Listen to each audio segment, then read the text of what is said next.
So thank you all for being here, and let's see. I hope you enjoyed Caste. I know it's not every part of it was enjoyable. A tiny bit about the author, because I know we want to get to the discussion. Isabel Wilkerson, her other book, many of you know, many of you have read, The Warmth of Other Suns, came out back in 2010.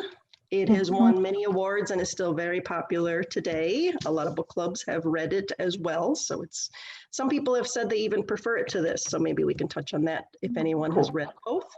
She did win the Pulitzer Prize for journalism back in 1994. So that's quite an accomplishment as well.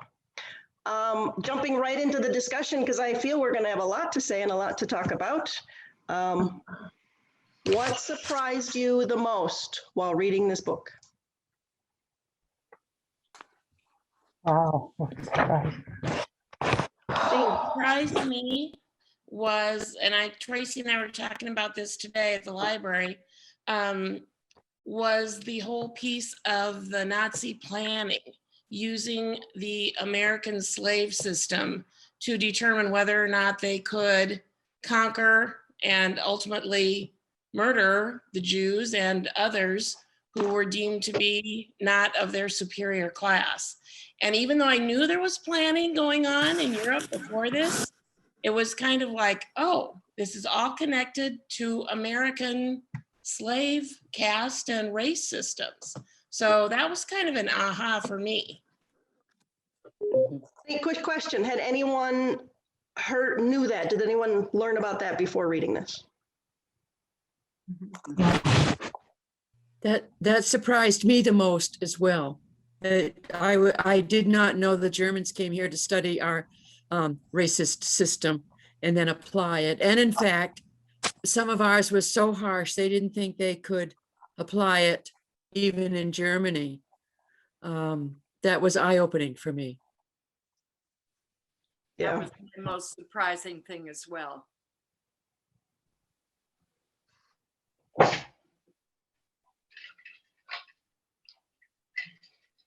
One other thing, this wasn't surprising to me, but I guess you wouldn't call it surprising, but connecting caste and race and class the way she did throughout the book, it just kind of brought a structure to world history for me that even though I was aware of the caste system in India, I wasn't thinking of it in terms of America and racism and class. So she really did provide a nice structure for understanding too.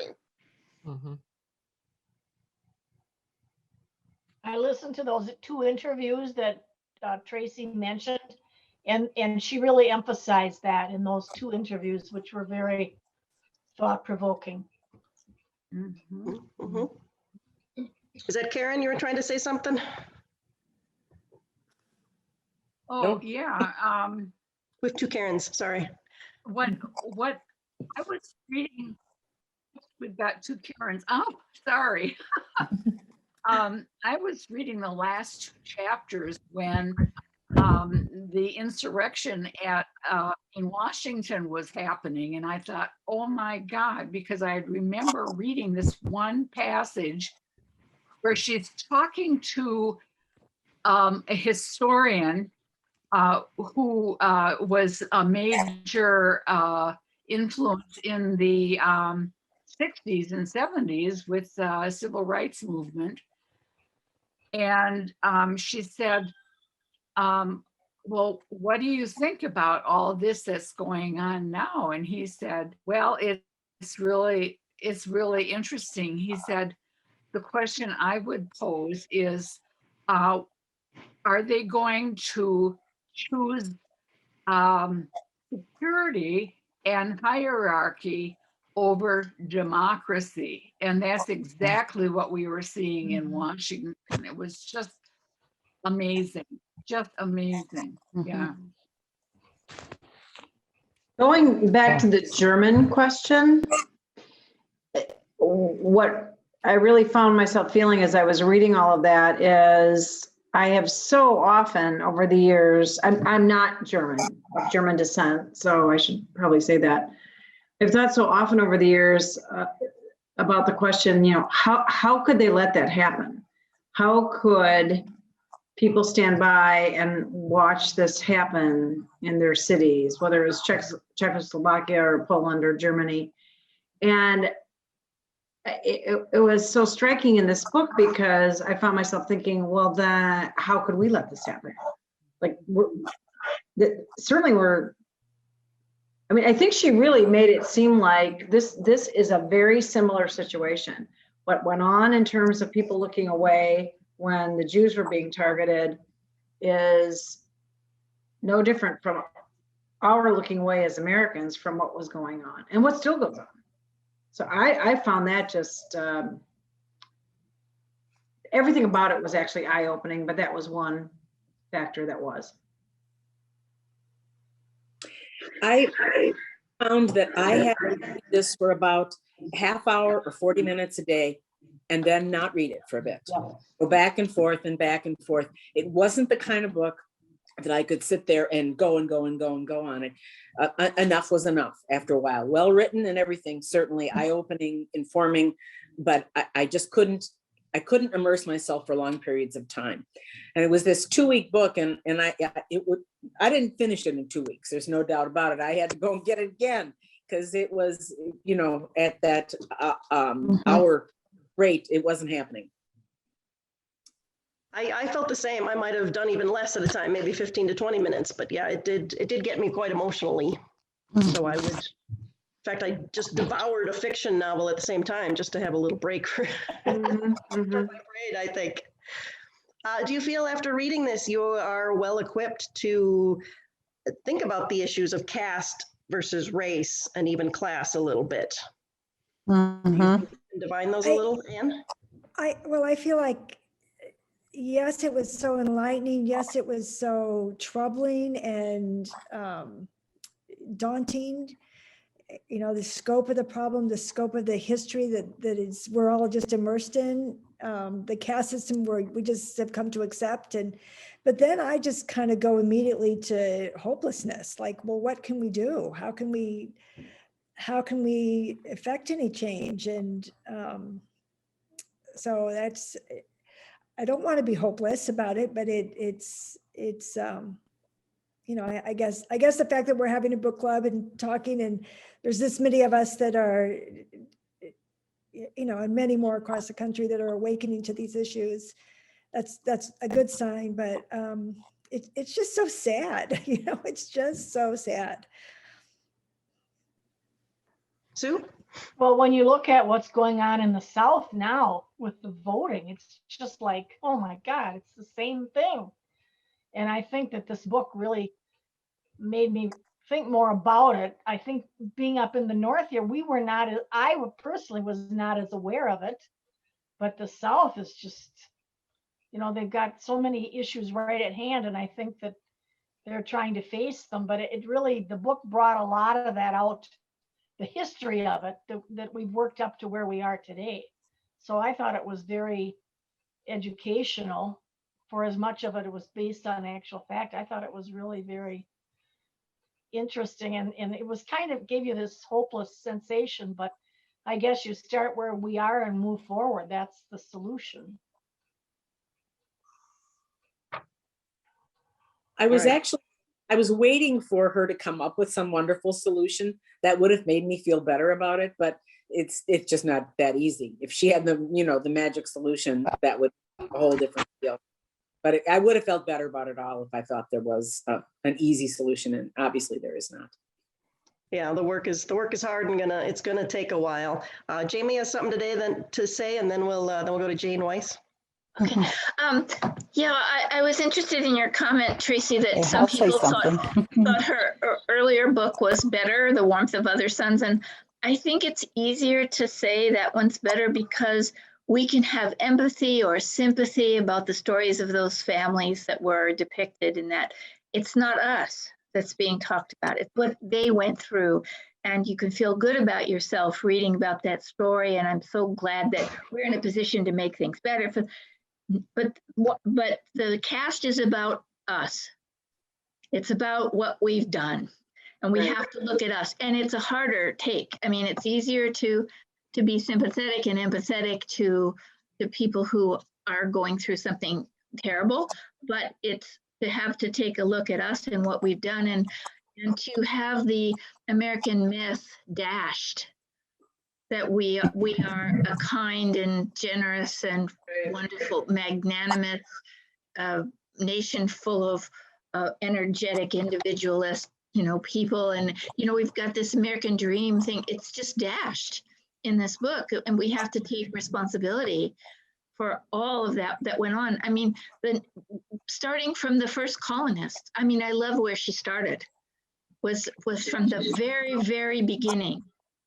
And how indentured servants and slavery, I mean, wasn't just Africans, it was everybody, and what happened to the Native Americans and how they were pushed out and the way they were treated. I mean, everything in there was just overwhelming. I listened to it as an audiobook. The person who read it was fabulous.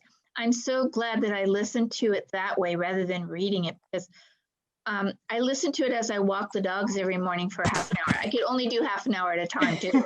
But I listened to it, and my poor dogs, I would go, "What? Are you kidding me?" The dogs would go, "What? Are we keep walking, keep walking." It was hard. It was hard going, but I'm really glad I listened to it because it made it easier going than I think reading it on the page for some reason. Yeah. Yeah, So you make some good points. This was not a comfortable book to read. No. I did the same thing too. I listened to it while I walked my dogs. And that was exactly enough too, was each day, well, that's enough. We're going in, you're done. They'd be like, Mom, let's keep going. No. Like, I can't do anymore. I'm done. Go ahead, Jane. Jane Weiss. Yeah, I agree that it was not an easy book to read. And I find it really interesting the way I call it zapped us every now and then with these stories. And it was interesting to me the way she did it. There wasn't a lot of emotion in it. She didn't sensationalize. She told these stories, but they came across as heart-stopping, heart-wrenching kinds of things. In terms of which really I think is appropriate for her to do, to really make a point. She was trying to say, look, here's what happened. In terms of being hopeful or not, that's a little bit of a hard one, but I keep thinking that this book, I think it'd be great, and I think it could be done, would be a wonderful book to have in high schools and take a quarter of the year or whatever and have high school students read this real history that they've never read in their school books. I don't know that. I don't know what the school books contain nowadays. Certainly wasn't in my school books or my children's school books. And have them read it, because that's where you can really start. I think start when they're younger. Show them, here's the history. Here's what's happened. Here's why things are the way they are. Let's change. I just think it should be read by a lot of people, a lot of young people. I pass. We'd never get that into the curriculum. Well, I don't know. I mean, Why? on school. Who's boards saying? didn't I don't talk see- about them. The Germans are doing it now with, I think she talked about it. There was also a program on PBS recently about some of the monuments and memorials that have been created to the Holocaust, and the fact that school children are required to study this and visit these monuments, these memorials. So In Germany, Juliana? Yeah. Germany. Yeah.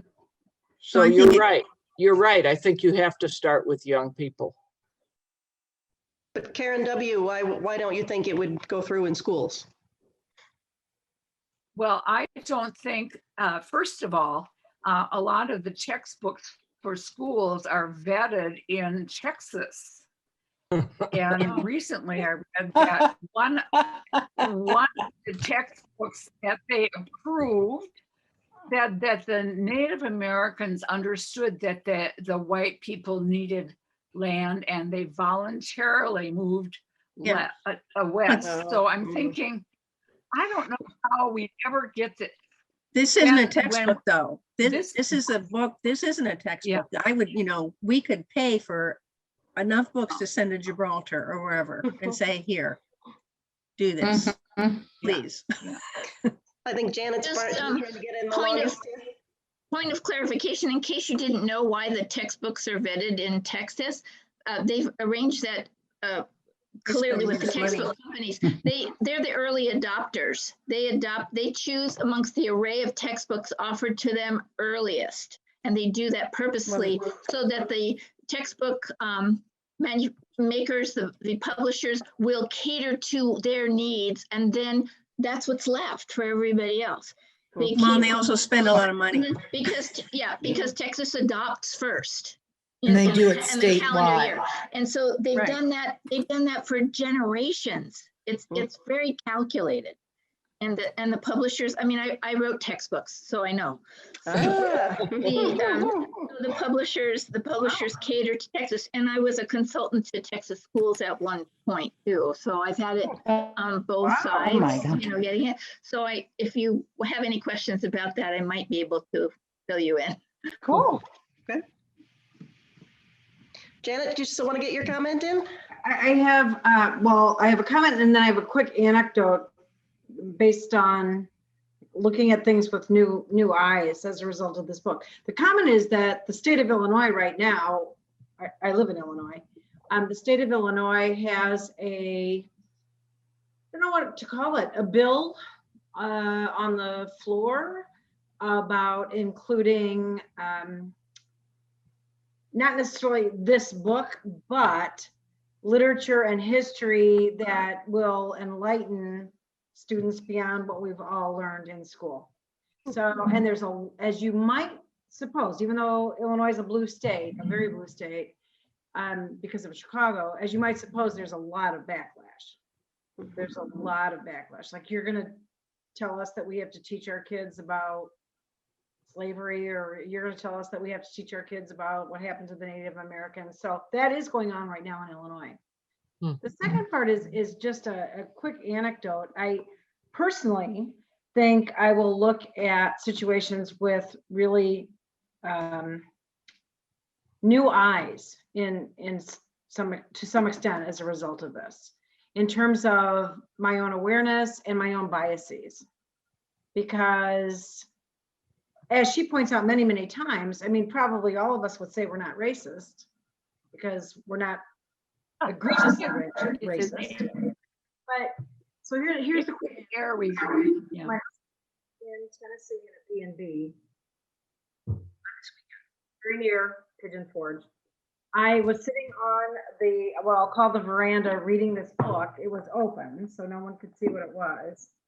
And out walked the young man who ran things on the weekend with a black couple. And I would have noticed that anyway, because it was in a B&B in the Smokies in Tennessee. And I'd been noticing everybody else who was there. My husband and I were not the demographic. We really were not the demographic. There were lots of younger people with tattoos, and I mean, just we were not the demographic. I'll leave it at that. So I was sitting, he commented on my being really into my book, which was open, and I thought, well, it's gonna stay open. It's not like I'm gonna hold it up.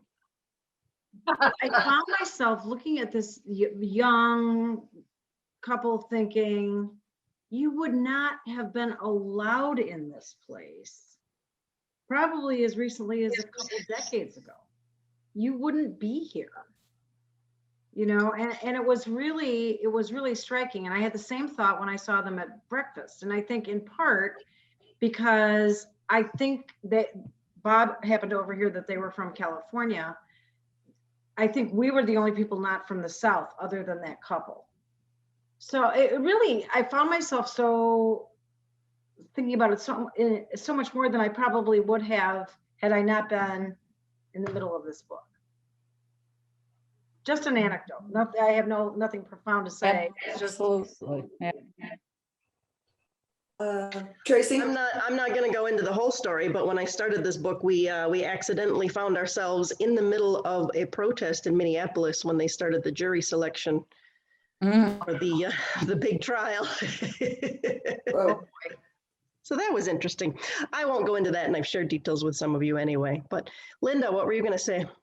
well, just that, and I looked it up just to make sure I was right about that. So Illinois was the first state in the nation to pass a law mandating teaching about the Holocaust Oh. in all public elementary and high schools starting January 1st, 1990.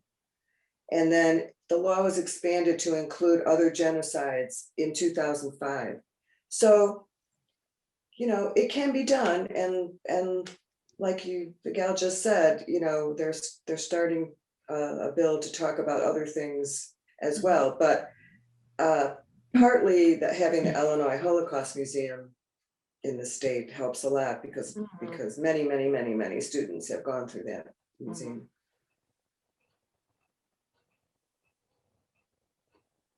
So she states at one point that 70 to 80% of whites have an unconscious bias. Did you think that sounded accurate? Oh, yeah. I Oh, could- believe it. Could be higher than that. I don't, It could be. Yeah. I read a Mhm. quote by, I think it's Ibram, is it Zendi? Zendi. Okay, and yes, I'm blanking on anyway, the quote, and I won't get it right, but basically it's been raining on us for years, and so it's foolish for us to say we're not wet. Mm. Yeah. That is a good one. Karen W. Well, did anybody read White Fragility?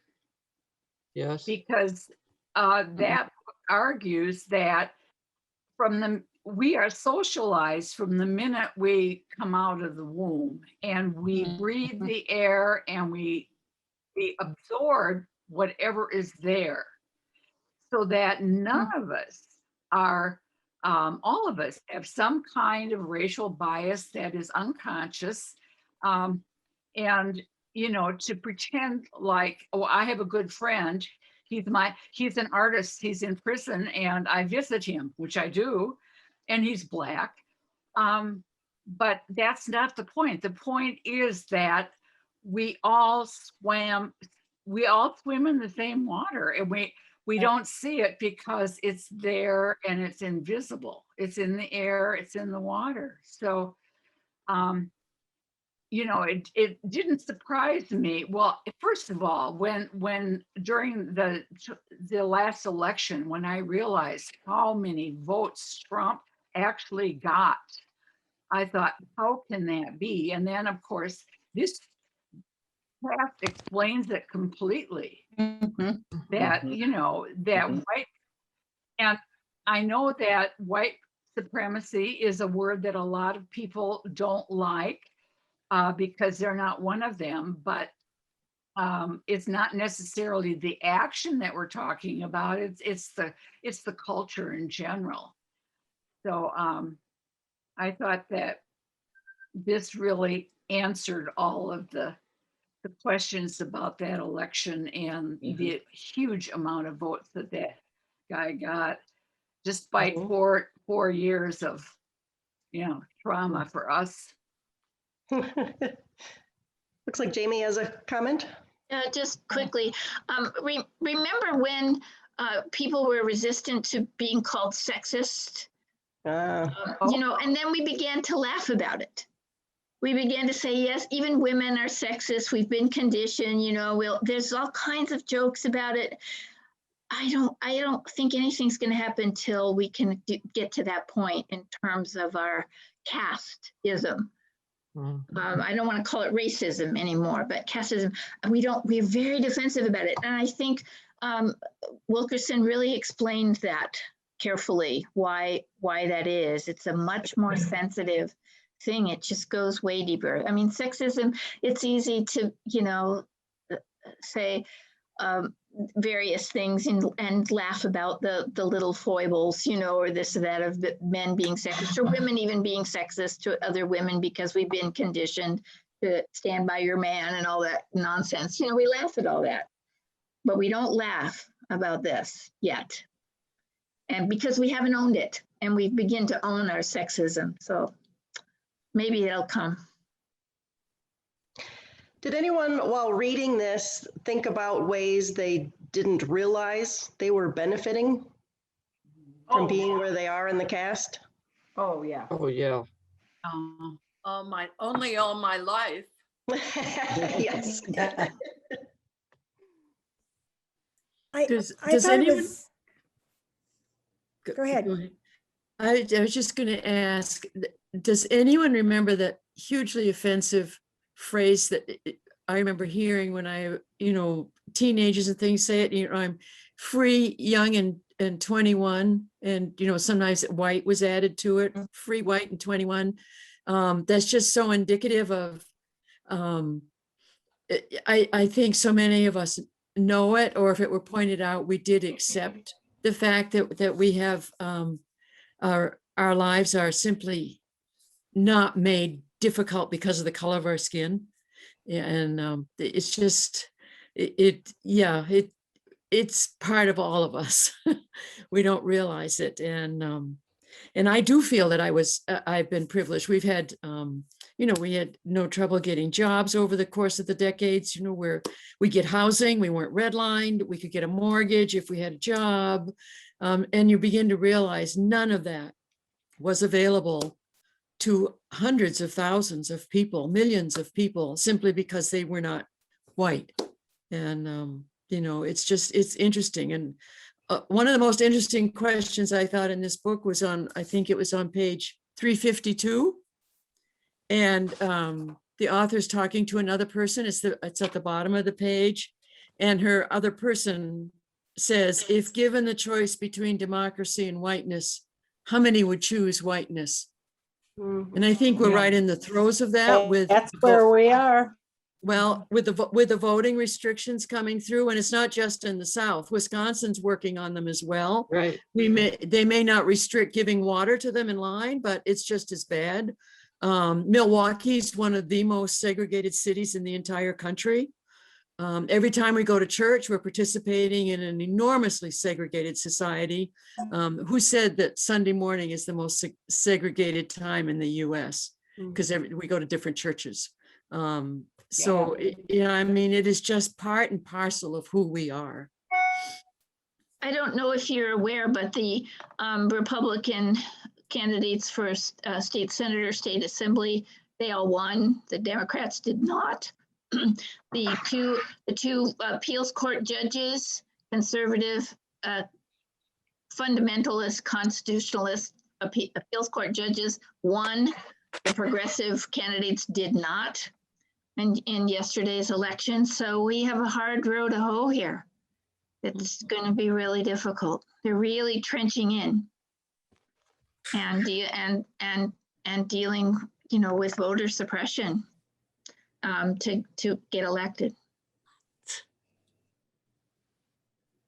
That's really depressing. Yeah, it makes me think about changing my voting to Wisconsin, because Illinois doesn't need me. They have enough Democrats. Please do. We need you. All right, I feel a couple people were trying to say that. Juliana. Yeah. I think that the thing that struck me the most about reading this book had to do with voting. I'm sure you've heard people wonder why particularly less affluent whites.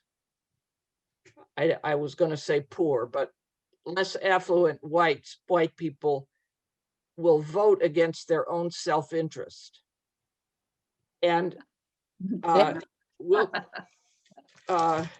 Wilkerson in chapter 15 talks about, she says, it turns out that the greatest threat to a caste system is not lower caste failure, which is expected and perhaps even counted on, but lower caste success.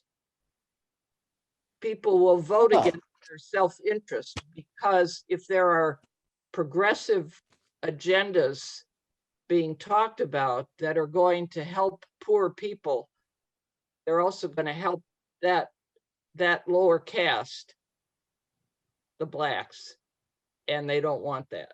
So they'll vote the other way. And it really blew my mind. So politics is always dangerous ground, and especially since I don't know anyone here yet. Much of what she talks about with the reaction to Barack Obama, and then the whole, you know, the way the whole situation with Donald Trump unfolded, certainly supported what my husband and I have thought. You know, that so much of why Trump was elected was a backlash against Barack Obama. So, but it really crystallized it. You know, I think she just put it into words that made it so even easier to understand, that it was a caste situation, that, you know, someone had clearly risen way, way, way, way, way above caste expectations. And so when, in my opinion, and I hope I'm not offending anyone, when Donald Trump came in and appealed to the lowest common denominator, you know, in terms of bringing back white nationalism, and it worked amazingly, in spite of, as I think Juliana just said, the fact that these folks were voting against their own best interests. But what I took from her discussion is caste trumps everything. Yeah. Caste trumps it all. And I don't mean Trump as a reference to Trump. I mean it as a bridge reference. You know, it trumps everything, is what she's saying. It trumps your socioeconomic status, it trumps your gender. It's all about caste and making sure that there is someone below you. Yep. And it was, she's so articulate. I mean, I thought her articulation of that was really stunning, actually. There was some comment she made about if you're staying where you are, but the people below you are moving up in the caste, it feels like a demotion to you. Right. Right. Yes. Yeah. Yeah. Well, there was also Tracy? Everybody wants to talk, but I think I saw Karen W. raise her hand first. Oh, except she's muted. You're muted. Karen, you're, yeah. Let's move There we go. on. She's got it. the other thing. There. Karen, we can't hear you very well. Let's go to Jo because she's been trying to talk to you. Yeah. Well, one thing that I find interesting, I mean, I had to read the book in a week, so I read it quite fast. And I think that, yes, I agreed with your point about the most shocking thing was, yeah. But going back, I mean, the fact that in Germany, it was only 10 years that this went on. Ours has been going on for hundreds of years, and we can't even see it. You know, what happened with the slavery and the Indians. I mean, this is just the way we live. And it's unbelievable to me that, and I have a lot of friends that actually were Trumpsters, and they believe that if they're the 1%, they want to be that. And they're so fearful of losing what they have that they will not give an inch. And I can't believe that. You know, religion, no religion, they just insist that they have to stay on top. And it's all fear. I like the quote, everybody benefits when society meets the needs of the disadvantaged. But I always go back to thinking about the capitalists when the country, you know, in the Industrial Revolution, when Carnegie and all these people made all that money. And in the end, they had to give it all away, but they refused to pay higher wages. And I often think, why wouldn't you have paid more to your people that have to give it all away to institutions in the end? That has always bothered me. But I think the real tipping point is going to come in 20 years when we are not the majority. And it will be our grandchildren, probably more than our children, that will feel that change.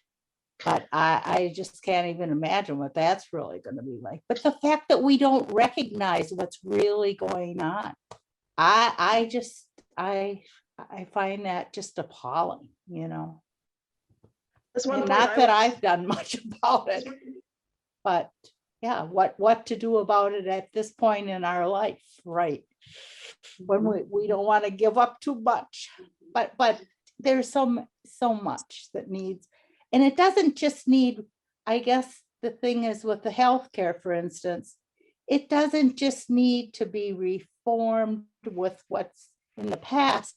It needs to start from square one and be redone. Fixing Obamacare or whatever Trump had or whatever the guy before him had isn't the answer, because it really started on the wrong premise. You know, when they put it on the backs of the employees to insure their people for health care and contribute, it should never have started that way, because that was only, again, a certain percentage of people that had high paying jobs that could participate. And you left out all these other people. So there's so many things. But that Ron have to- Johnson said he I doesn't think want to have to be pay for done anybody else's completely child to over. be in the hospital. Right. Well, and Joe, you And bring up a I point have was friends, gonna bring it's up. children's. Sorry, you brought up a point No, I was that's going to okay. bring up. What do you think of her idea that a lot of our troubles these days have to do with the projections that I think it was by 2040 something? Yeah, I think that's yeah. true. Minority, is that? Right. Yeah. And that happened. Hey, Tracy, Oh, yeah, go ahead, Karen. I have a question for you, Tracy. Yeah. All of us, or many of us, are of a more similar generation, and you are easily 20 years younger than the Uh-oh. rest. So what I'm wondering is, I can see a commonality between all of us and how we were brought up and the bias that we have just because of how old we are. Do you see that it's better in people that are in their 40s than it is for people that are in their 70s? Are they more giving and better about racism or not? Because I don't see it getting better. I don't either. I think I do see it, but yet my scope is limited. I haven't lived anywhere but Northeast Wisconsin for 20 years. So I can only speak of what I see. And I think, the generation you could say I'm a part of is kind of like, why do we have these problems? Why can't we all just get along and help each other? But, I don't think you see that everywhere either. Oh, you don't. Well, But if you And go over the truthfully- statistics that she gave, I'm sorry. If you go through the statistics that she gave for the votes, every segment of white society, from the age groups to the class groups and to gender, that were white voted for Trump overwhelmingly. Majority. So, The majority. yeah, I mean, so it's gonna have to be education. And I remember when she was talking to Gwen Eiffel, not too long before Gwen died, and she said, people aren't paying attention to this election. Right. I think it's about, and then she cited that statistic that came out. And between that and then the backlash with Obama even being president was amazing. And, you know, I'm surprised now reading this, he got reelected. It's just, Right. Yeah. Jane? I wonder if the difference, you know, Tracy, I see with our children who are in their early 40s and their friends that they are very inclusive and very much anti-racist, but they're also in a good economic situation. And I wonder if people who are in their 40s who are not in a good economic situation are the ones, as you have all mentioned, who are feeling like, well, you know, if I vote for this Democrat, he's going to give all kinds of privileges to these other people. And then where am I going to be? And I've been working hard, and I don't think they've been working hard. And so I think we need to straighten out our economic justice issues in order to help a lot of our other issues. You know, there's a news item tonight about CEOs that are now making 1,000 times the salary as their employees, and their employees are not even making $15 an hour. I know. It's So these are the people who are feeling like, well, Trump gets me. He understands me. You know, I'm going to vote for him. And so there's a lot of work to do there. We have to start supporting companies who are not operating in that way. Go ahead. well, and in the sports, I mean, when people make $8 million for playing a game, you know, for so many seasons, maybe Don't 2 or watch. 3 seasons, I just can't even understand how anybody can support that. I mean, it's unbelievable.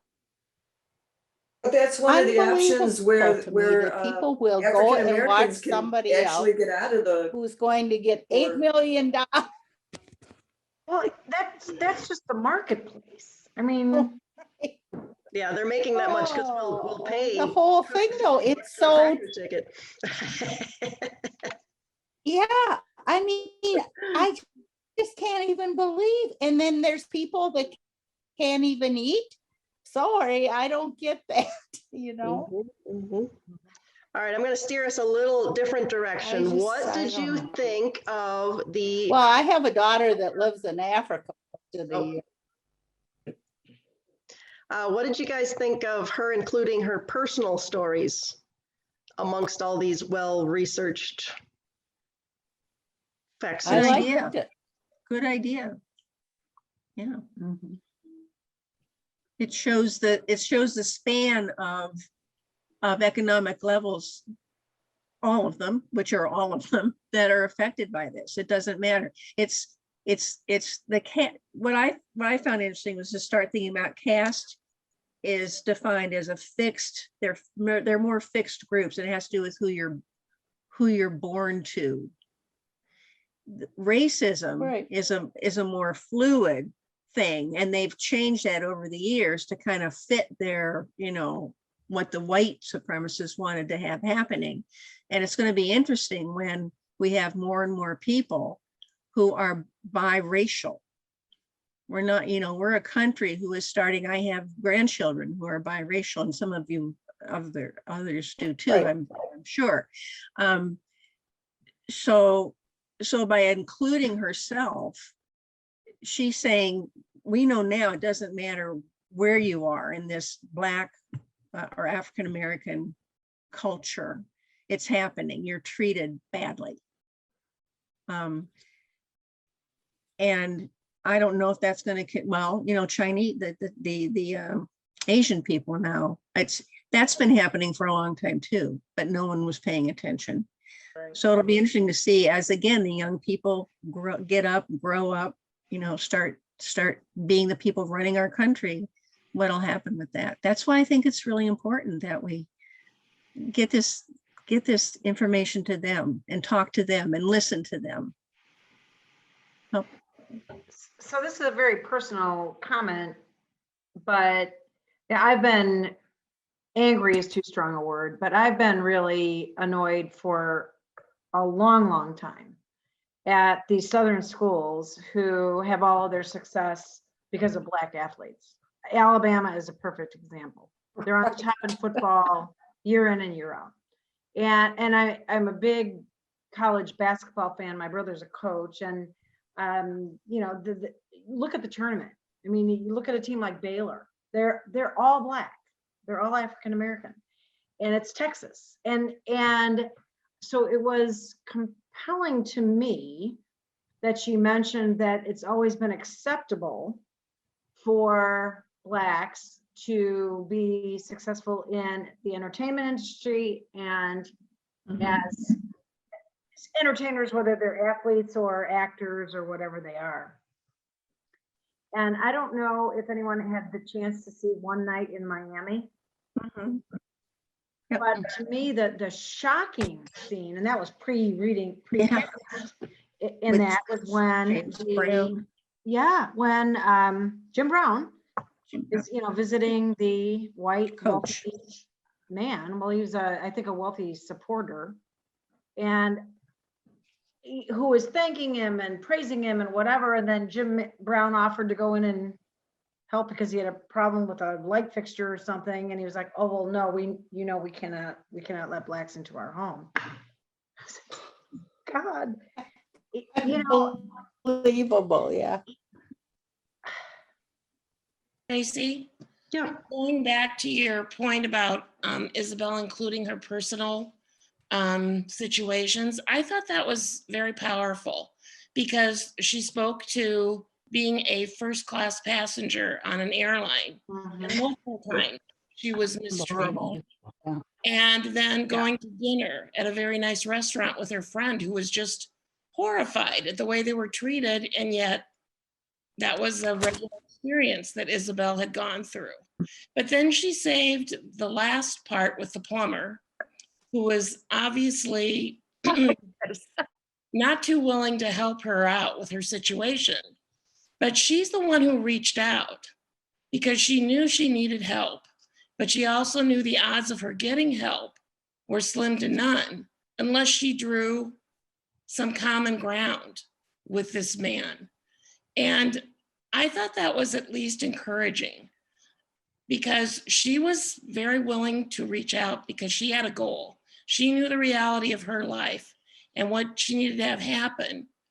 But yet she was willing to overlook probably personal feelings and being insulted by the way she was being treated.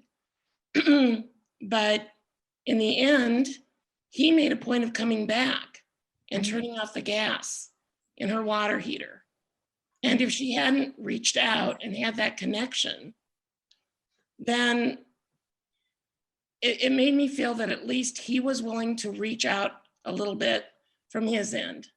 And maybe she included that as an example of how to go forward. Finding It was the a little common- bit more hopeful. Oh, sorry, go ahead. Finding the common ground, and that's what she did. The Mhm. story of her mother, was it, or her grandmother, whatever. Yeah, they had to make that personal connection for her to show that they weren't that different. That yeah. Mhm. Well, Beth? I liked her. Whoops. Sorry, I think Beth has been trying to get in here too. Oh, I was just replying to what Jean said. I've been reading this book, Be the Bridge, and our Florida church did a Zoom, Be the Bridge 101, and a lot of good information. And also on TV, they've had The Soul of the Nation, and they talk about their situations, their stories. And at the end, she asks the three guests, when did you know that you were a Black person and thought of differently? And a lot of really sad, situations are related. So I think it's important for us to be aware and realize how, the whole situation, the history and our part in it and everything. What did you think about, related to this, her concept of radical empathy? Does anybody remember that? Yeah. Yes, I remember. Where, what?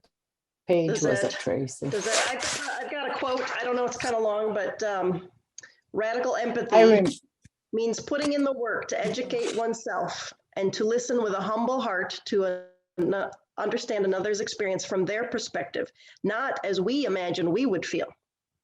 Radical empathy is not about you and what you think you would do in a situation you have never been in and perhaps never will. It is the kindred connection from a place of deep knowing that opens your spirit to the pain of another as they perceive it. A lot of people try to choose empathy and think, oh, I know how that must feel, but you don't. You don't if you're not in that No. situation. So is that hopeful? Does that give us any hope if we think in those terms? But I don't think know so. that most Just a sh- people will just- ever. I think there's a difference between, and she may have said this, between empathy and sympathy. Mhm. And sympathy is much more inactive. Empathy He did. is about taking action. Mhm. Jill, go ahead. You're muted though, so be sure But to. that's a real leap for most people. It is. It is. It's hard Yeah. work. Mhm. It's a Jill? very big leap for most people to go that far. Yes. Yep. Jamie, if you want to unmute and say what you wanted to say. Yeah, just a couple of brief things. I was really intrigued by the idea of it being caste, because even within people who are identifying as Black or within the Black community, there's caste. And in India, Yes. there's caste. And so it's not, white versus Black. So it's endemic, to human existence, it seems, that there's this caste thing that has to do with light to dark. So even as well as economics.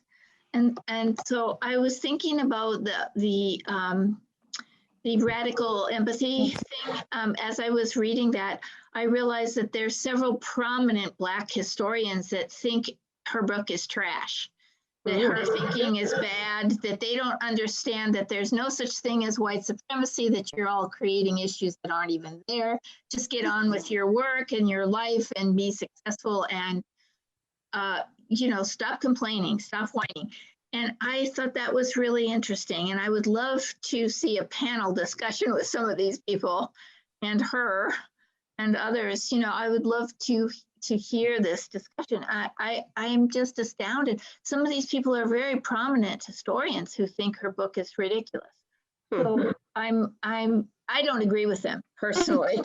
And I think they're in denial, as people like Clarence Thomas are as well, in denial about a lot of things. But that's just my personal take on it. But I think we need to be aware of that prominent racists are using the works now published by these people who are anti her work and putting it out there. They're being co-opted and used. So I think we need to be aware of that.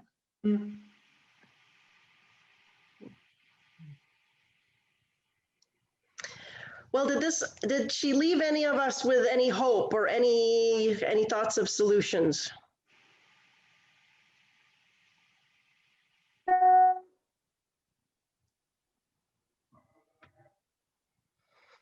No, you guys got quiet. Does that mean no? I Any hope? thought so.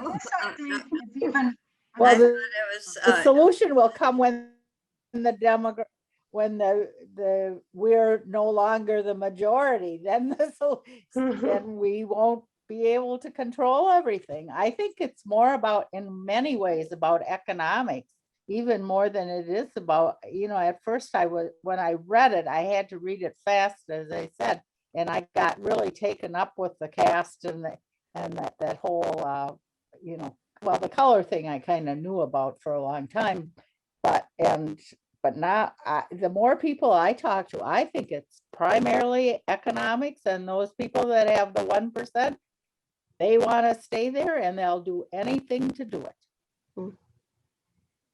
And whether it's against their own whites or Blacks or any color or keeping people out. I mean, I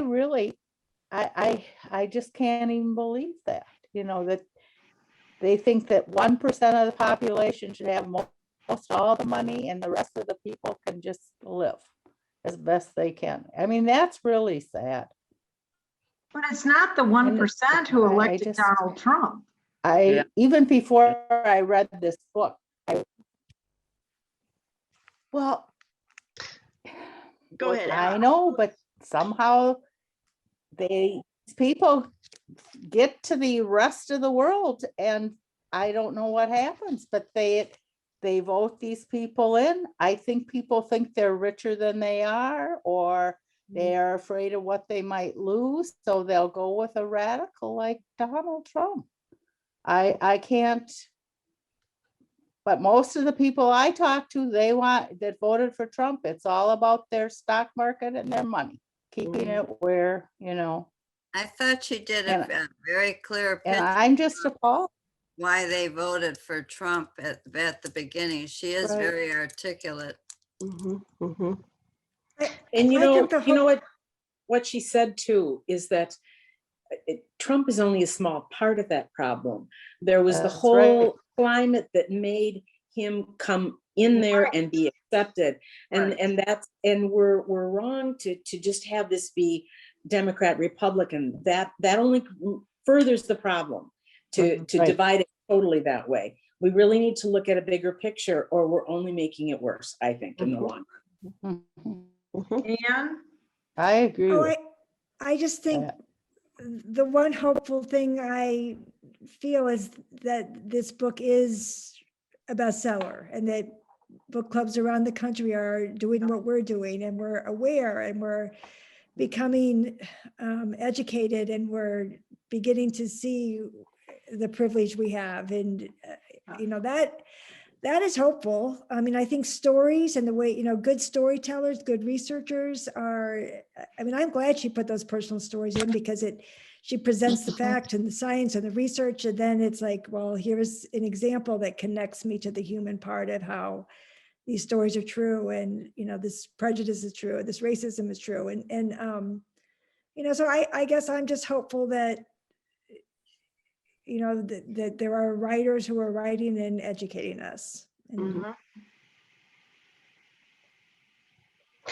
Well said. And on that, we will need to wrap up because I also want to present some book options for those that want to stay. But I'll give one last opportunity. Anybody have something they really just have to say about this book? Karen W., go ahead. Well, I loved it. Okay, Karen? Well, I think that one of the things that we have to realize is that Western European colonialism, which took over, vast swaths of the world, is probably one of the disease carriers. And I mean, look what they did. And any colonial power, anywhere they went, was to establish not just a hierarchy, but almost like a caste. And I'm thinking of South Africa as a good example of that. But colonialism is the infected carrier. That's all I have to say. Right. All the major problems of the world are because of British colonialism. I mean, if I have you a go back I have a to suggestion. Leslie- I have a Okay, go ahead. suggestion. Jane? If we Yes? all bought a copy of this book and sent it to Gibraltar and say, loan them out whenever Wow. to the high school kids, that might help. Mhm, mhm.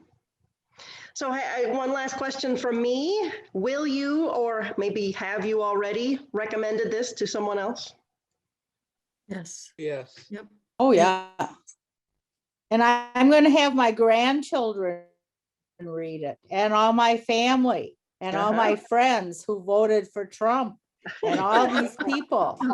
I will challenge them to read the book. Good luck with that. Yeah. The Social Justice Committee I'm at the forever hopeful. The Social Justice Committee at the Unitarian Fellowship is going to be sponsoring an in-depth study of this book. chapter by chapter, Good. with the goal of action plan. What does this mean? What can we do? And Wow. so if any of, we'll open it up to the community and accommodate. Since we can do it on Zoom, we'll probably try to accommodate as many people as we can. So we'll let you all know. If anybody that might be interested. It won't be sooner than June, for sure. So So, this is a good book to do this with, because you can certainly dissect it and take it slow chapter at a time. So, well, I want to thank all of you so much for coming and for all of your input. I do have some book suggestions for us going forward. If anybody doesn't want to stay for that, I won't be offended. Thank you for coming. And yeah. Next month, we are reading, that's the one book I don't have, Lillian Boxfish Takes a Walk. We will meet at beginning of May to discuss that one. And let me bring my own. Charming. Charming? It's charming. I'm hearing good reports so far. Maybe a good balance after Caste, a little. Yes. Right. All right. On to my next stack. I've got 6 options. 4 of them are fiction, 2 of them are nonfiction. Bless you. Thank you. I've got a small description of most of them.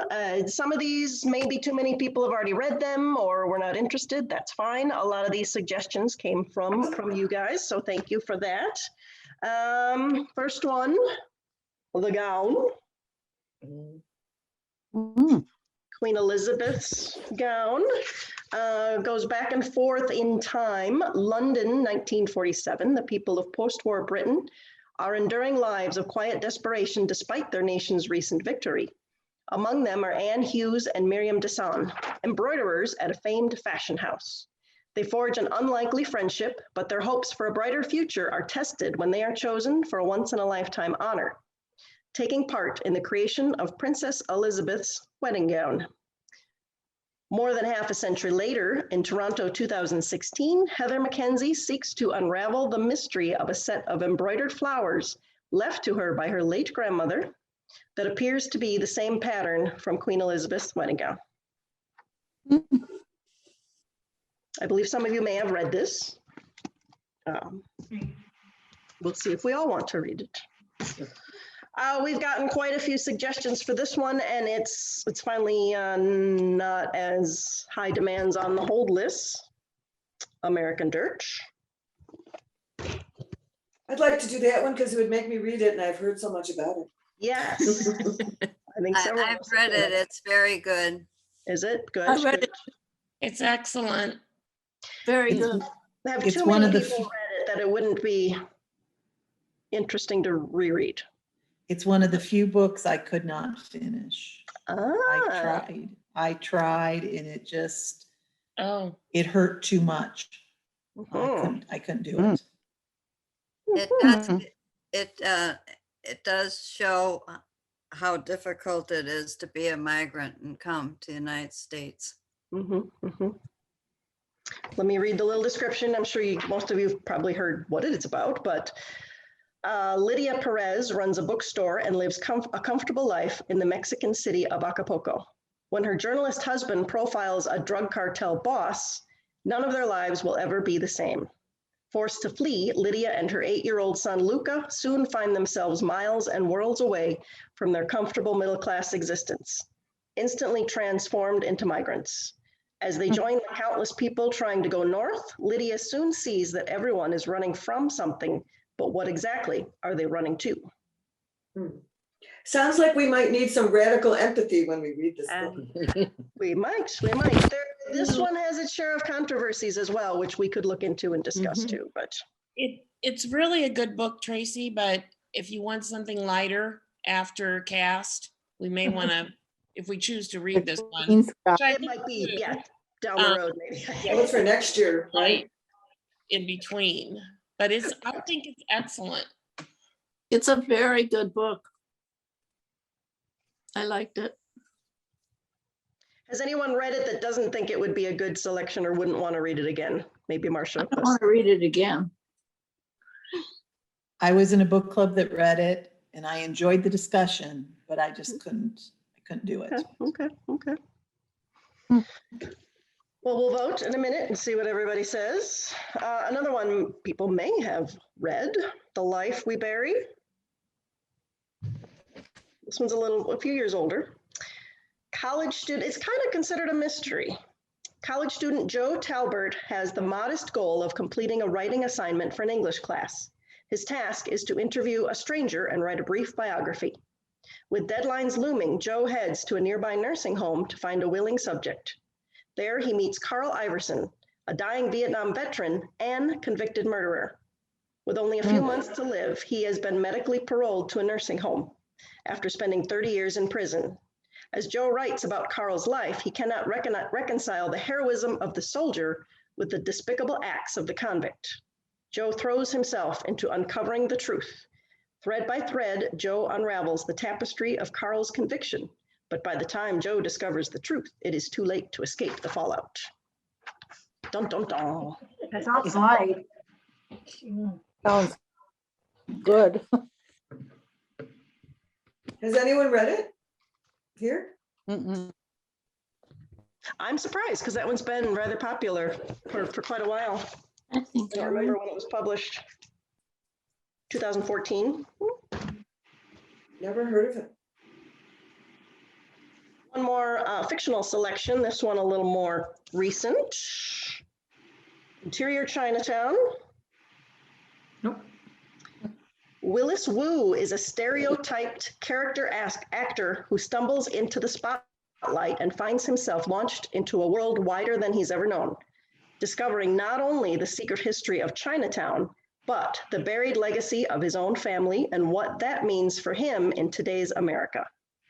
Listed as one of the funniest books of 2020, this novel blends a mix of writing styles to create a Hollywood satire and a darkly humorous story of the Asian American experience. Oh, yay. Yay is right. I knew you'd like the funny part. Humor. Dark humor, yay. Yay. This one has begun to win a number of awards, including the National Book Award, which is Okay. quite a lot to say about that. Do we want to talk about those or should I continue on and then we talk about them all? Keep on. Keep Continue. going. On. I Am Malala. No, No. no, No? not, it's, No, no, It's- I'm not. it's too close. I think it's, she's hopeful and she's young and she's had a difficult life, but I just really need a break from Caste. Yeah. For the next 8 months, nothing serious. Sadly, I love her story, and I actually tried to get some high school kids to read this, and sadly, I don't think it's particularly well written. So Oh, really? I'm sad about that because it's a really fascinating story, and if you Google any time she speaks and you see her, she's great as a speaker, but I think somebody helped her ghostwrite it, and I sadly, but Yeah. doesn't yeah, mean you shouldn't read it, but Yeah. it's, yeah. No, thumbs down.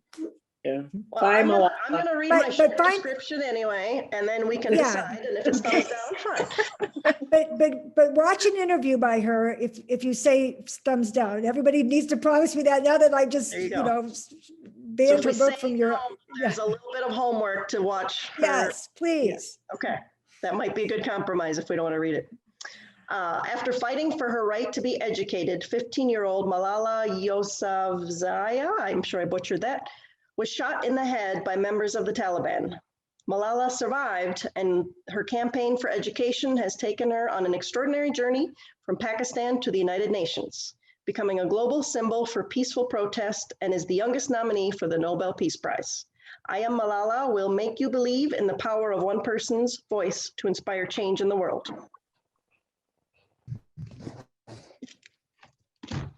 Moving on. Some of you may have read this as well. Stranger in the Woods. Nope.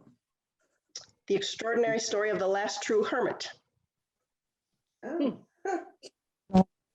In 1986, I pick these books and I think, oh, everybody's read this already. Everybody's read this already. And so I'm always surprised when no one has. No. In 1986, a shy and intelligent young man named Christopher Knight left his home in Massachusetts, drove to Maine, and disappeared into the forest. He would not have a conversation with another human being until nearly 3 decades later, when he was arrested for stealing food. Living in a tent, he survived by his wits and courage. He broke into nearby cottages for food, clothing, reading material, and other provisions, taking only what he needed, but terrifying a community never able to solve the mysterious burglaries. The gripping story of survival asks fundamental questions about solitude, community, and what makes a good life. A deeply moving portrait of a man who was determined to live his own way. We need a couple more fiction titles in there, Tracy. Isn't enough? Which ones so far are nonfiction, Tracy? I Am Malala is nonfiction, and what else? And Stranger in the Woods. Those are the only two. Oh, Mhm. Well, the other ones are like historical fiction, right? The I like the Gown. one that was funny.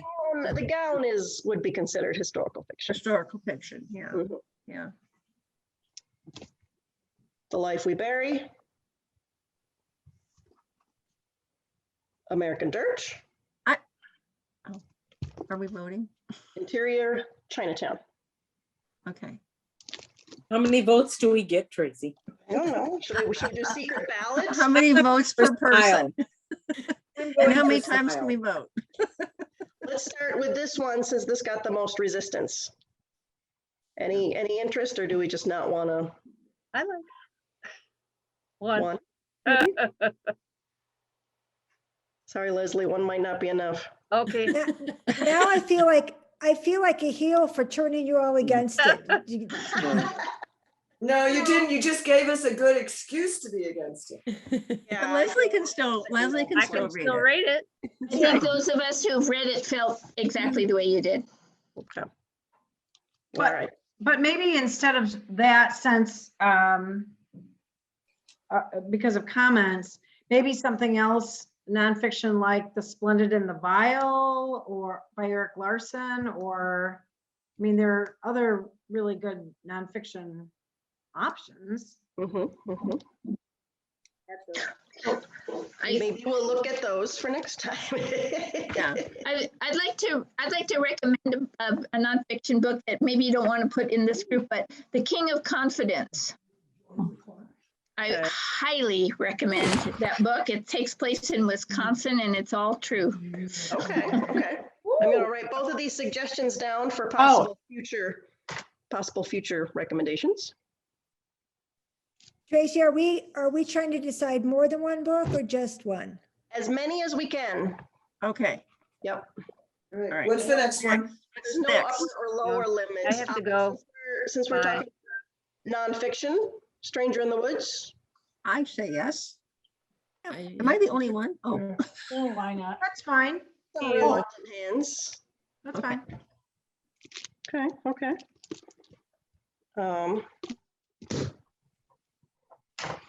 All right. Interior Chinatown. I've heard that's good. Yay. Yes, yes. It is good. I've read it, and I recommended it to Tracy. It's funny, but it's not funny. It's interesting. It's convoluted, and there's a lot going on, but it's not. It's well written. It's an interesting way of writing. I enjoyed it a lot, and it's quite different from anything else I've read in quite a while. All right. That sounds good. I will, once we figure out which ones we're reading, this will kind of go later in the schedule. The physical copy holds are coming down, but for those that do electronic, it's still like a couple month wait. So we will read it, but not quite yet. All right, this might be a hard one. Oh, Dirt. I'll I do don't that. know. I don't know. I'll read it. I'd read it again. It would make me finally read it. Me too. Jane, I'm with you there. I think we think we have enough that we will tackle that. Marcia still might not read it, but we'll come to the discussion, I hope. Yeah, but that might be one that you want to push off a little bit too, because if you want Yes. something, I mean, it's grittier than Caste, and even though it's Right. fiction. Leave that for a while and then maybe follow it with the darkly funny one. We're all feeling so upbeat. Maybe we could read it in January. The Life We Bury. This was the college student interviewing the Vietnam. Sounds interesting. Yeah. Interesting. Yeah. Mostly yes. Okay. And The Gown. Oh, sure. Read it. Yeah, for sure. I'll vote for anything except Milani. Oh, Friday and Slipjay. Yeah, Oh, yeah. yeah, I got that mixed up. Oh, well. Okay. Okay, good. Any other thoughts, comments, suggestions? Suggestion. No, You it mean for looks- suggestions for someday? You mean? If you'd like, sure. I just read Hamnet. Oh, yes. Oh, I've yeah. heard good things. Yeah. Yep. Yeah. For Fish Creek. Mm-hmm. I really liked it. I mean, they never call Shakespeare, but it's obviously Shakespeare, and it's obviously his son Hamnet. And it's well written. I liked the style of it as well as the content. And I just learned about one today for some friends that all read Untamed. Oh, yes. I have And that here. and it's an autobiography, and it's sounds really interesting. And it's kind of about meaning what happens when women start to feel untamed, when they start to kind of come into themselves, decide, here's who I really am, kind of thing. But they thought it was very good. I haven't read it though.